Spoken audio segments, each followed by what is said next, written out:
ಬಂದು ಇರಬೇಕಾಗಿರುವಂಥ ಸ್ಥಳ ಅಂದರೆ ಸ್ಮಶಾನನೇ. ಮೂಲವಾಗಿ ಪ್ರತ್ಯೇಕವಾಗಿ ಹೇಳೋದಂದ್ರೆ ಸ್ಮಶಾನದಲ್ಲಿ ಅದಿರುತ್ತೆ ಇದಿರುತ್ತೆ ಅಂತ ಜನ ಭೀತಿ ಪಡ್ತಾರೆ. ಸ್ಮಶಾನದಲ್ಲಿ ಯಾರು ಇರೋದಿಲ್ಲ, ಶಿವ ಪ್ಲಸ್ ಕಾಳಿ ಭಟ್ರೆ ಇನ್ಯಾರು ಇರೋದಿಲ್ಲ.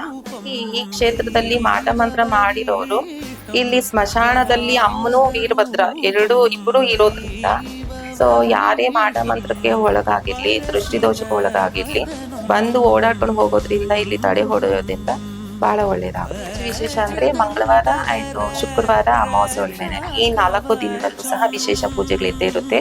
12 to 5 o'clock ಹೇಳಿಕೆ ಇರುತ್ತೆ. ಈ ಕ್ಷೇತ್ರಕ್ಕೆ ಸಂಬಂಧಪಟ್ಟಂತೆ ಜನರು ಇಲ್ಲಿ ಅಮ್ಮನ ಹೇಳಿಕೆ ಕೇಳ್ಬೇಕು ಅನ್ನೋ ಪ್ರೊಸೀಜರೇ ಇಲ್ಲ. ಬಂದು 9 ಪ್ರದಕ್ಷಿಣೆ ಹಾಕಿ ಕರ್ಪೂರ ಹಚ್ಕೊಂಡು ಹೋದವ್ರಿಗೂ ಒಳ್ಳೇದಾಗಿದೆ. ಅಂಡ್